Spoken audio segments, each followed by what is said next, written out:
苏老板，请。爹。啊，苏老板大驾光临，欢迎欢迎啊！哎，沈庄主，苏某乃是残疾之人，迟到一步，还望沈庄主海涵。哎，苏老板言重了，快快快，请入座吧，请入座吧。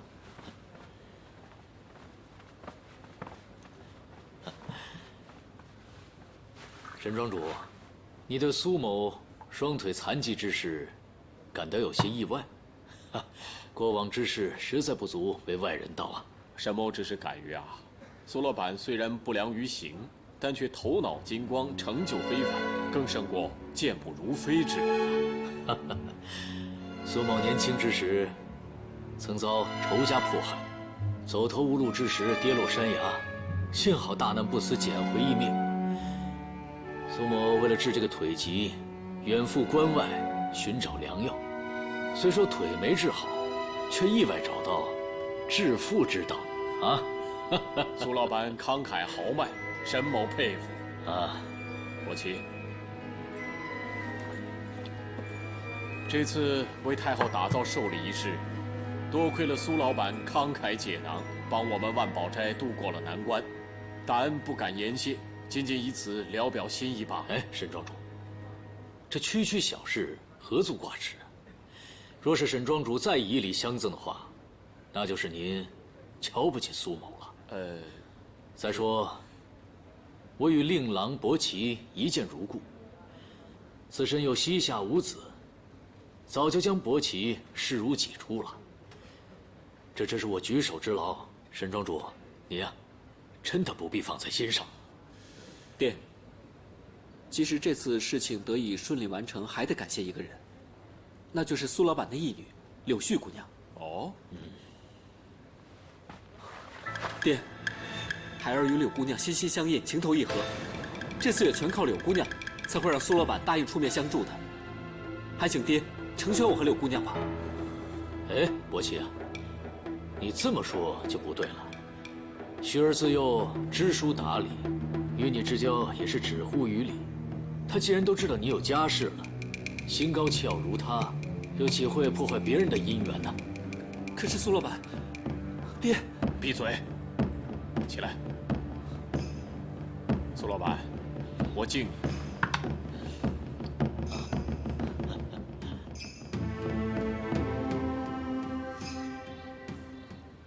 我才刚刚夸他没2天，他马上就给我丢尽了脸。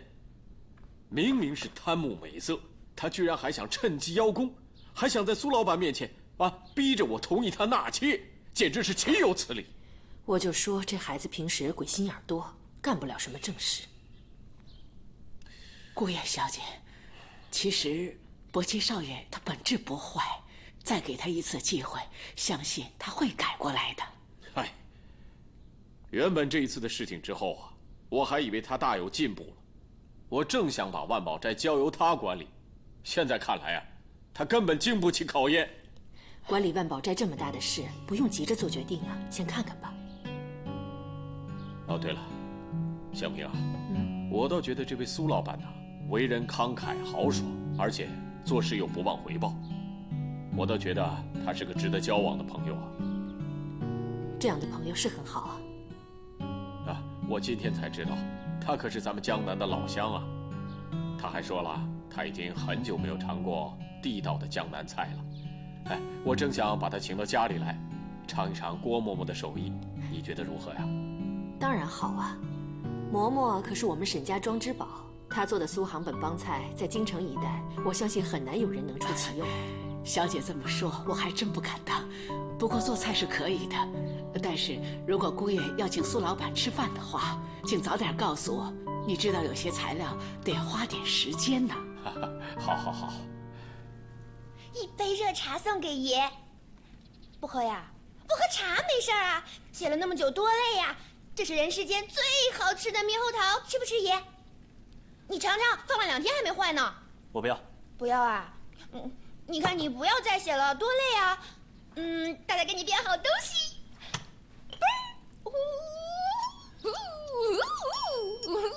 大大，没什么事，你先出去。哇，爷不想玩这个，也想。我让你出去。嬷嬷。出去。那我跟你好出去。出去吧。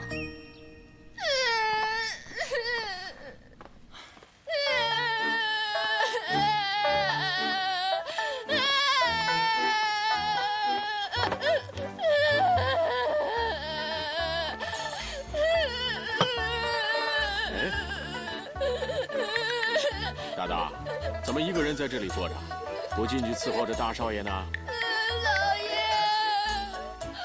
我被爷给赶出来了。他嫌我动作粗鲁，成事不足。他还说我体型太大了，站在书房把火给挡住了。他最近老嫌弃我了，以前也最爱我了，他从来都不舍得说我的，我没法活了。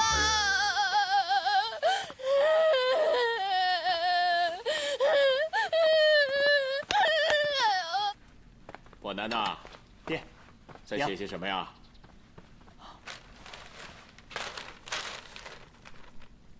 哎，伯南，这不就是你当年你考秀才时候写的文章吗？伯南刚才看了一些最近的文献，发现当年提的一些问题都已得到妥善的解决，只不过看到现在来说，又出现一些新的问题。伯南不知道该向谁请教。哎，对了，爹，王世伯现在在哪儿？伯南记得当年他对这些问题都有一些独特的见解。老爷，您慢点。夫人，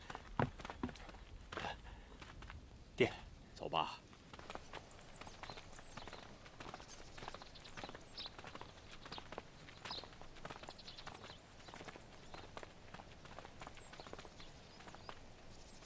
爷，他是。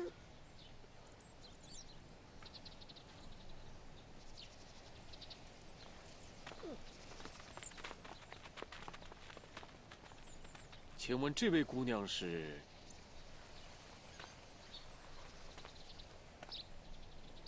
侄女王子密，向沈伯父、沈伯母请安。你真的是子密？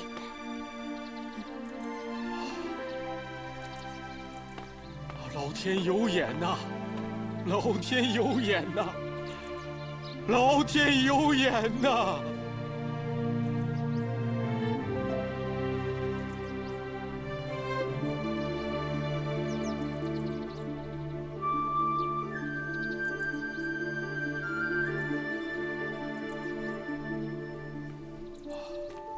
蜜儿，今后你可有安身之处啊？安身之处倒是有，只是安心之处却再也找不到了。想我王家10几口人，现在只剩下蜜儿一个，就算再回到以前的宅院，又有什么意思？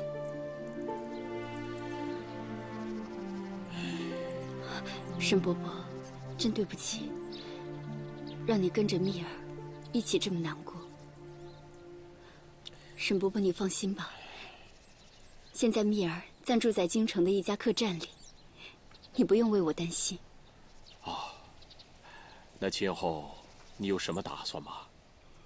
蜜儿现在唯一的打算，就是找到凶手，替爹娘报仇。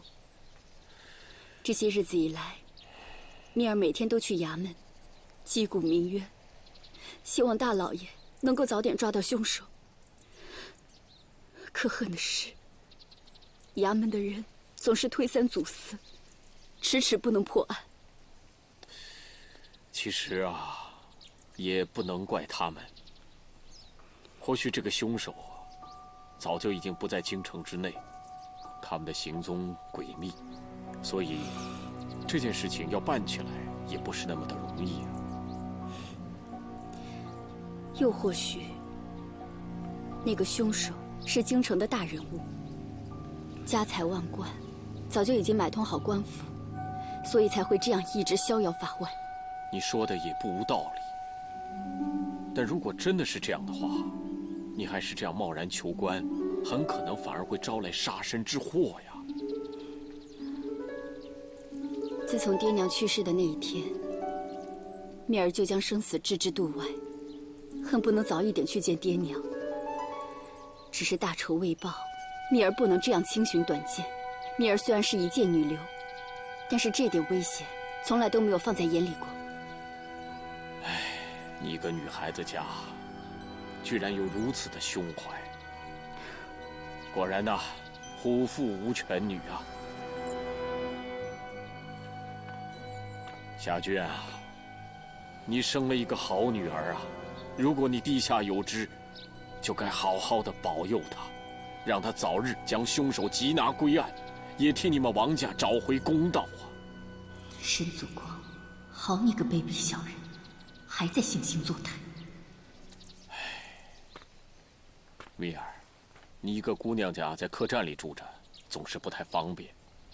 要不，沈王两家本有婚约，可是伯南已经娶了豆豆，他和豆豆感情那么好，如果把子密接回家住，恐怕不太方便。沈伯伯，蜜儿现在身带重孝，不宜去府上。等守孝期满，蜜儿一定登门拜访，去看望沈伯父、沈伯母。好，好。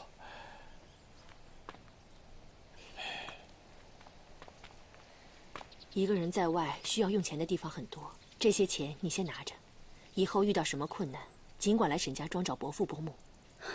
沈伯母，这钱我不能要。蜜儿，你就别跟伯母客气了。沈伯伯和令尊是多年的好友，照顾他的遗孤是义不容辞的。听伯母的话，拿着。沈伯母，您的心意蜜儿心领了，只是蜜儿不能接受。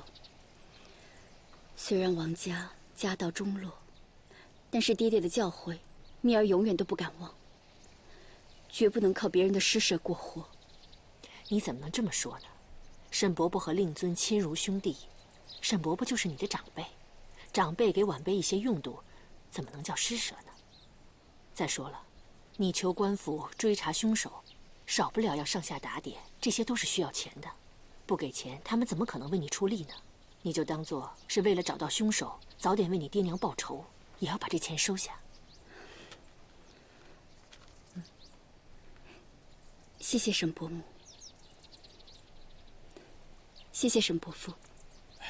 蜜儿，快不必多礼了，日后有什么需要尽管开口，不要跟我们客气。我们还有重要的事情要办，我们先离开了。我会的，你们慢走。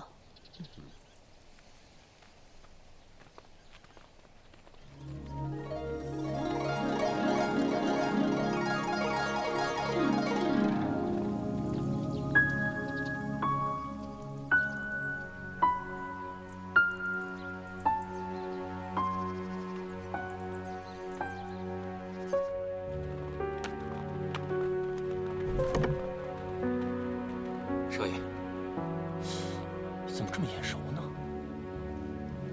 好像在哪儿见过。伯南，怎么了？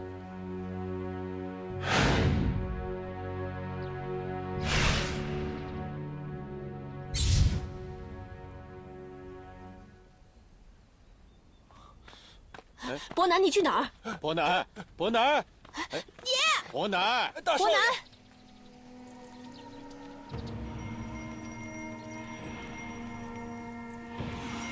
申祖光，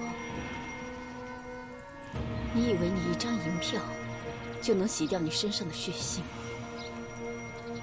洗掉你欠我王家的血债吗？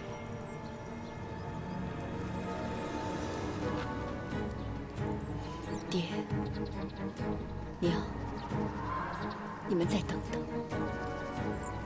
蜜儿马上就可以替你们报仇了。姑娘。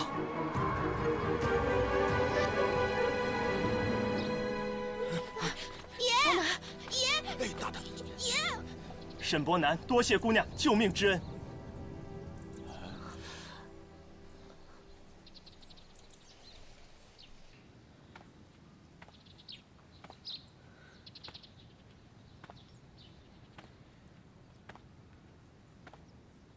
说好了不见不散，你怎么可以说话不算数呢？你知不知道我很担心你，子密？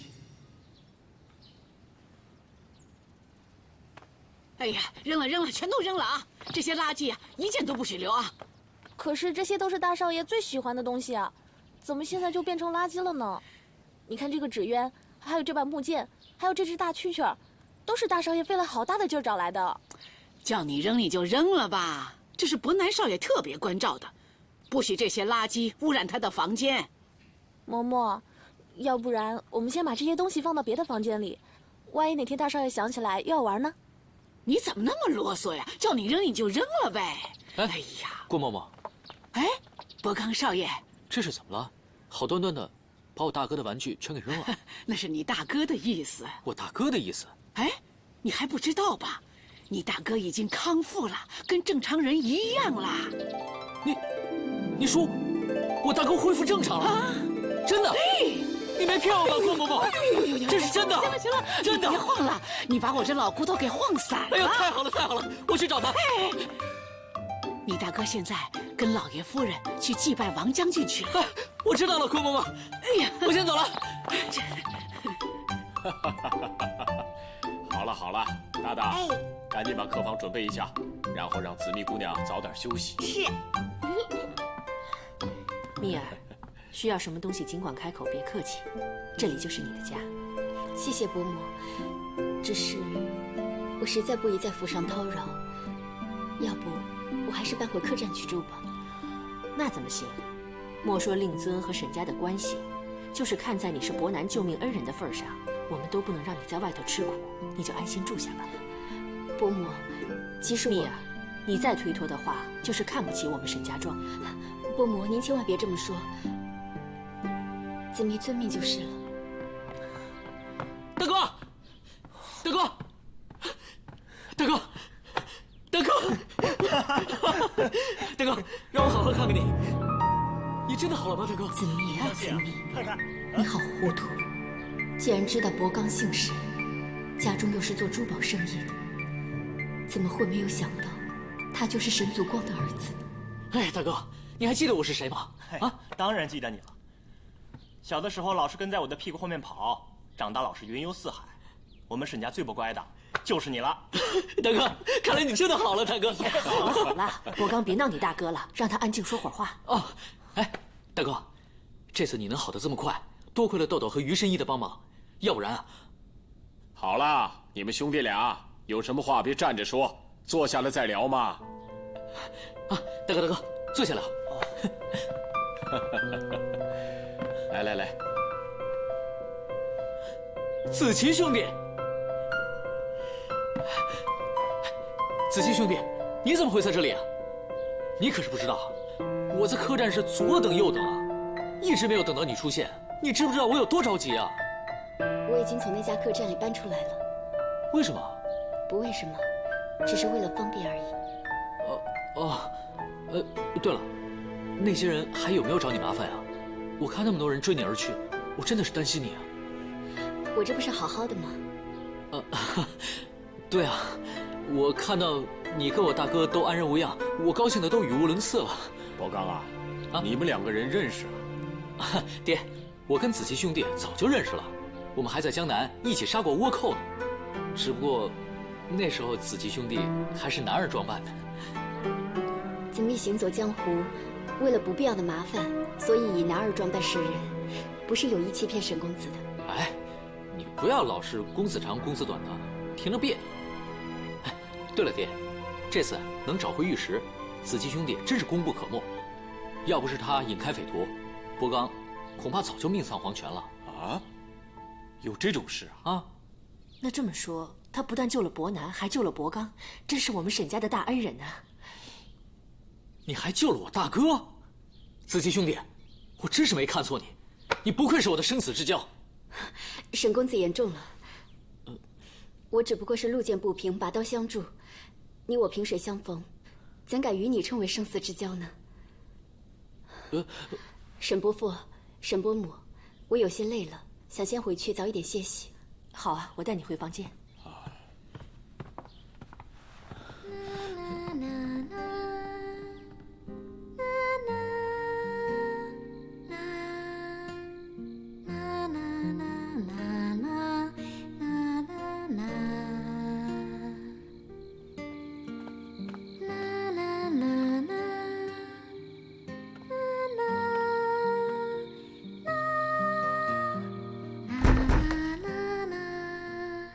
子琪，你睡了吗？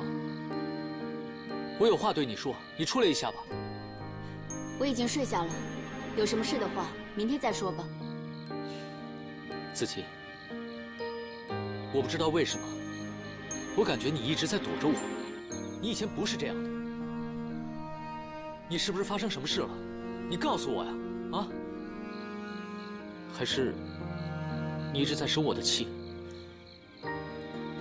撞破你女儿身份是我不好，但是我真的不是故意的。或者，你还是在怪我独自丢下你一个人面对追兵？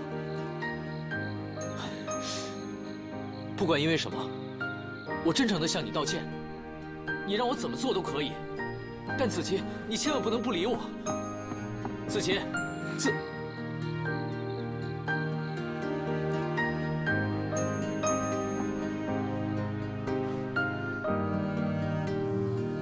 我要怎么告诉你，你爹是害死我全家的凶手？我又要怎么告诉你，我来沈家庄的目的是找你爹报仇？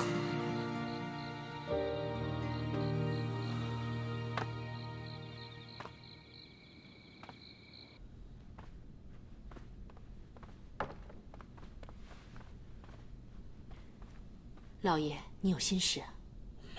还不就是为了子密的事吗？我现在真不知道该如何安置子密才好啊！你是担心杀害王家的凶手会找到我们沈家庄？怎么会呢？如果真有凶手要对子密不利，我又怎么可能坐视不理呀？我现在担心的是子密和伯南的关系。你也知道，这子密是伯南未过门的妻子，当初我们就误以为他已经死了，所以才让伯南娶了豆豆为妻。现在啊，他子密安然无恙，伯南他的病也都痊愈了。这下子啊，我真不知道该如何是好了。这有什么好为难的？子密和伯南早有婚约，我们要信守这个诺言，让他早日和伯南成亲才对。那豆豆呢？老爷，您难道忘了吗？官府早已经判决了，豆豆和伯南和离，他们不再是夫妻了。豆豆跟我们沈家庄也一点关系都没有，也就无所谓怎么办了。那怎么行啊？豆豆跟伯南的感情深厚啊，他们根本就没有想过要和离，那全是唐夫子一人的主意。再说了，这关系到豆豆的清白，而且人家豆豆是一门心思的为伯南治病，那现在病治好了，我们却要伯南跟别的女人成亲，不行，绝不行！咱们沈家绝不能做出这样忘恩负义的事来。可伯南说得清清楚楚，救他的人是子密，跟豆豆一点关系都没有。老爷，你说豆豆一心为了治好伯南，如今他人呢？我看八成是他夸下海口，又兑现不了诺言，半路上就撂挑子了。他这样弃伯南于不顾，一走了之，根本就说明他没把伯南放在心上。说来也奇怪，最近怎么突然豆豆就销声匿迹，没了踪影了呢？小平啊，你呀提醒老丁啊，明天一早让他派车到唐家去打探一下豆豆的消息啊。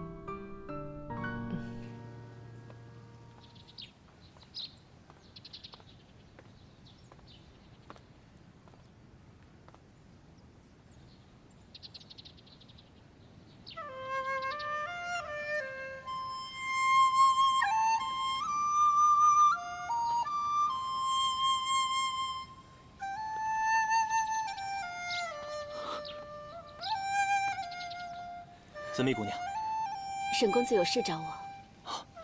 在下听说紫蜜姑娘有很多王将军的手迹，就想到能不能借在下拜读一下。沈公子，屋里稍等片刻，我这就取过来。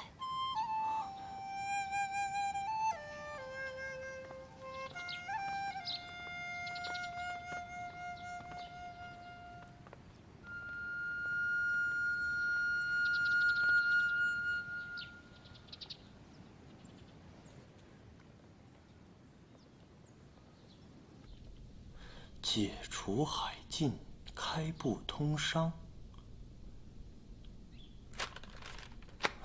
紫蜜姑娘，令尊的这篇平倭大计实在是真知灼见，分析得当，令人获益匪浅。只不过这个解除海禁，开埠通商，在下实在不敢苟同啊。你也认为这条太过于急功近利了，是吗？解除倭患，毕竟不是一朝一夕的事。贸然解除海禁，开设通商口岸，倭寇有利可乘，反而会更加猖狂。想不到紫蜜姑娘和在下不谋而合。其实这其中的道理，我爹怎么会不知？只是这平倭大计，无论是对主和派还是主战派来讲，都无利可图。所以我爹一直被两方孤立，没有办法。我爹只能出此下策，开埠通商，给两派的官员一些捞钱的机会，这样，他们才可以支持我爹。想不到这关乎社稷大业之事，也被他们加以利用。紫蜜姑娘，那后来令尊的这个大计实施了没有？我爹还没来得及实施报复，他就……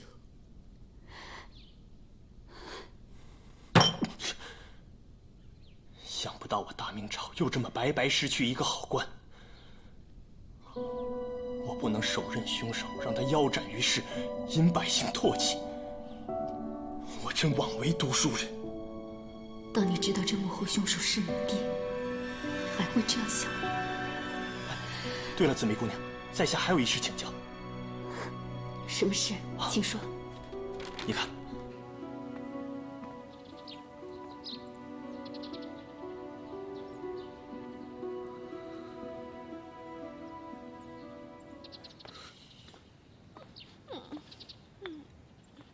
大大，你这在干什么？三少爷，爷不要大大的大将军了。大将军？大将军就是他。你知道抓他可不容易了，我辛辛苦苦才把他抓来的，就想送给爷，让他高兴高兴当礼物的。这个爷说了一大堆大家根本都听不懂的话，然后还说让我把这些东西都拿出来，以后再也不要再给他了。大哥他真这么说的？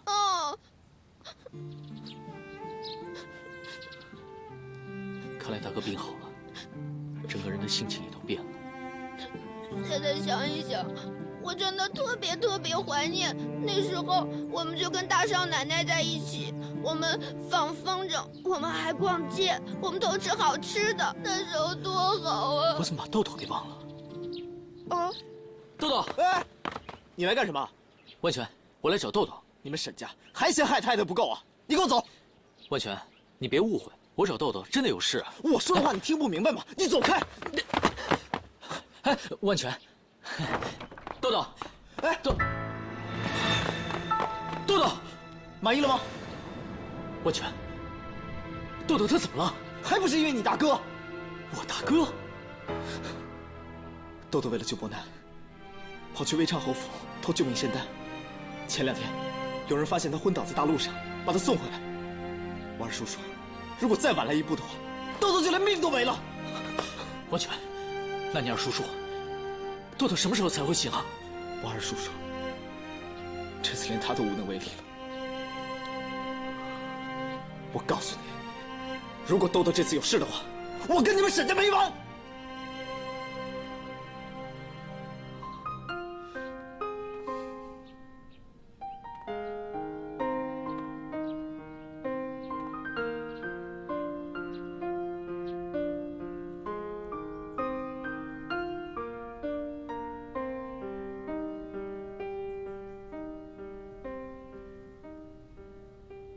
王姑娘最近如何呀？不关你的事。可见沈家待你不薄啊！少废话。我现在已经取得沈家人的信任，接下来该怎么做？快说。王姑娘，何必这么心急呢？你若存心消遣我，恕不奉陪。我早已经安排好，就怕你不肯。就算要我以性命相换，我也在所不惜。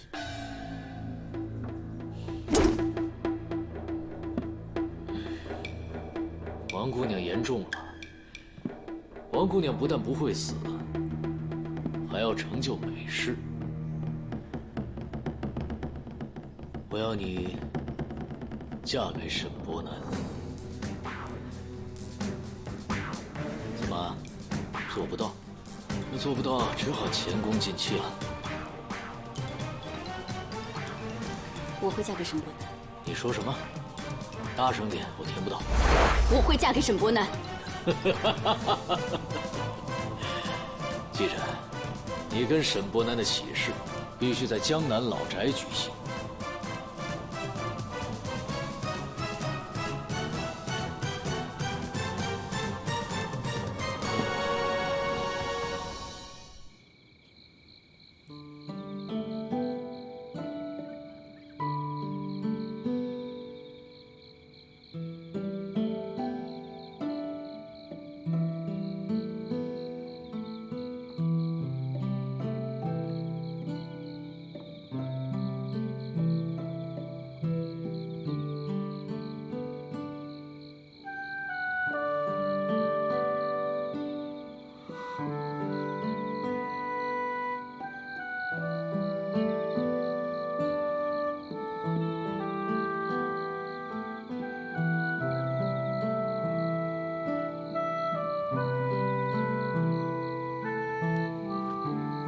喝茶吧。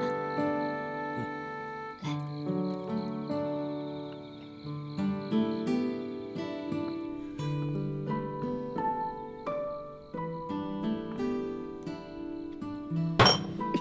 伯刚，娘，你要干什么去？我去找子期兄弟。他已经不是你的子期兄弟了，他是子密，他是你大哥未过门的妻子。我就是要问问大哥，他到底是认豆豆还是认子期兄弟？站住！你大哥和子密，他们两个自小就有婚约，成亲是迟早的事。而唐豆豆和我们沈家庄已经没有关系了，这一点你要给我记住。如今你大哥身体已经康复，是时候和子密好好培养感情了。没事，不要去打扰他们两个。这是你们一厢情愿，我就不相信大哥对豆豆没有感情。娘，你知不知道豆豆？住口！伯刚，我刚才说的话你都当耳旁风了。我说唐豆豆和我们沈家庄没有任何的关系，不要再在我面前提这个名字。爹，你也是这么想的吗？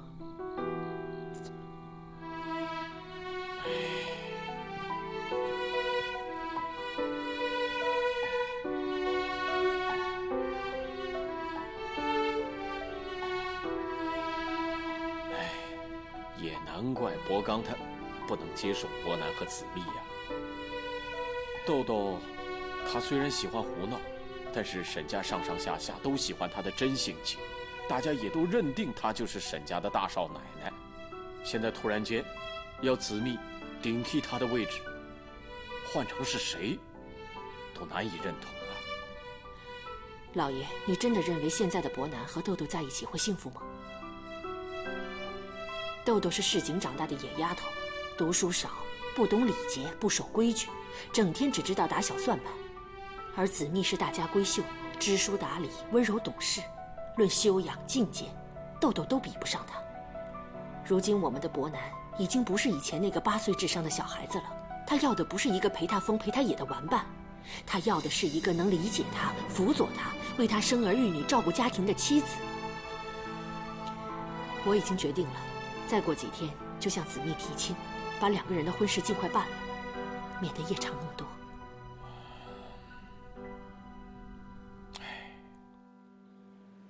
子密啊，你坐到我身边来。你们也坐下吧。好。爹，大伙儿都在啊。爹，有什么事你让贵叔通知我一声不就好了？干嘛非要我跑一趟？万宝斋还好多事情等着我去处理呢。伯奇啊，你先坐下吧。我今天要说的就是万宝斋的事。伯母，我还是先离开一会儿吧。不用了，子密，你又不是外人，听听也无妨。今天把你们大家都找来，就是有件事要告诉你们。眼下万宝斋因为进献皇太后的寿礼而受到朝廷的封赏，可说是名利双收，富贵满门。但是这其中的波涛起伏，又有多少人能够知道？光是一块玉石，差点把我们万宝斋逼到了绝境，而且还险些让我失去一个儿子。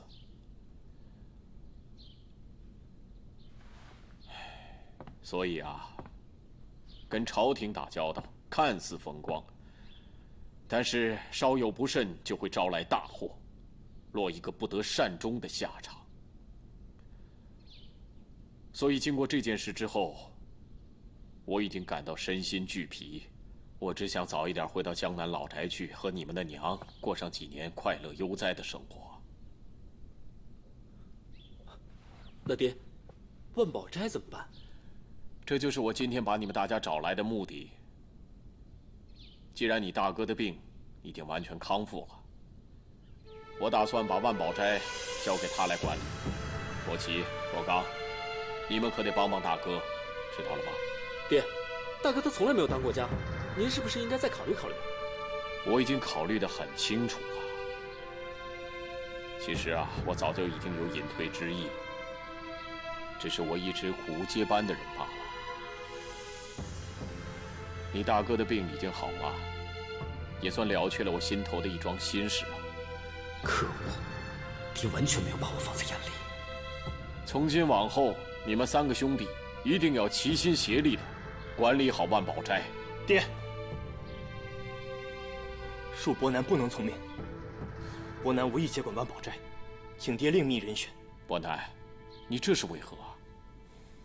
伯南记得曾经答应过爷爷，有朝一日一定要考取功名，出乡入仕，重振我们沈家光辉。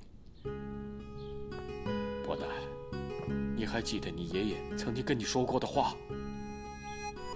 爷爷曾经跟我说过，我们沈家原来是官宦之后，因为得罪了前朝官宦，所以才会家道中落。曾祖爷爷更是因为这件事情耿耿于怀，抑郁而终。不错，当年你曾爷爷在世的时候，我的年纪还小，我只隐约的记得，他终日长吁短叹，很少跟我们这些晚辈打交道。爹，之前伯南因为受伤而不能完成爷爷的心愿，视为不孝。现如今未经为师，说什么我也要试一试。一来为天下苍生谋福利，二来也告慰爷爷的在天之灵。伯南，有你这句话，你爷爷死而无憾了。只是你已经荒废了这么久，你办得到吗？有志者事竟成。现如今我大明士农工商，商人排在最后，甚至不如工匠和农夫。我作为沈家的长子嫡孙，说什么也要担起光宗耀祖这个责任。爹，大哥说的太好了，人各有志，您就别为难他了吧。爹，伯刚从小自由惯了，咱们万宝斋的工作，我实在做不来。你们一个要入仕，一个要自由，那将来万宝斋的生意谁来打理啊？爹，我倒觉得，伯奇在万宝斋主事已经有段时间了，万宝斋能有今天，可以说他功不可没。我觉得可以让伯奇试一试。爹，孩儿一定不会让您失望的。我还有什么办法呢？老爷，这件事您先别急着做决定，我还有事情要跟你商量。什么事啊？伯南不是要专心读书吗？咱们不如将他和子密的婚事先办了，这样他就能专心认真读书了，我也能和你安心回江南了。子密啊，这桩婚事是你爹生前和你沈伯伯说好的，我想你不会反对吧？子密听从伯母安排。老爷，你听到没有？子密她答应了。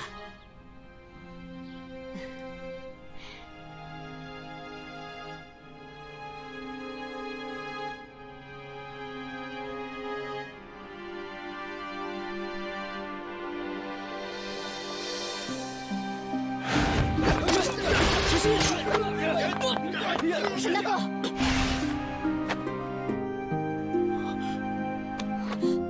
你无耻！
三公子，这里虽然是沈家，但你这样不敲门就闯进来，实在是于理不合。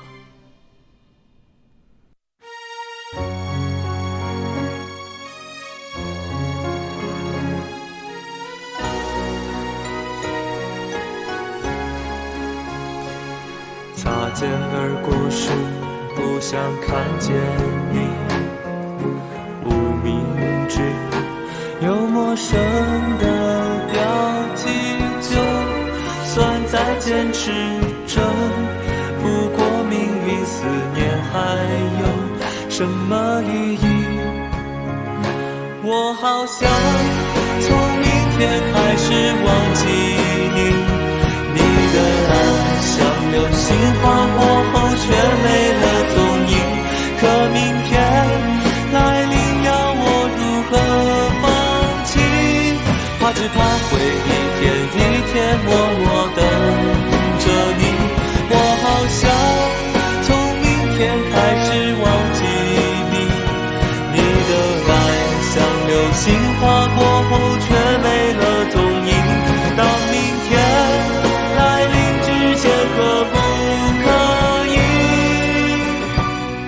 回到昨天，不要再相遇？我好想从明天开始忘记你，我的爱像水晶破碎后只剩下泪滴，在天亮以前最后一次想你。明天以后不要再想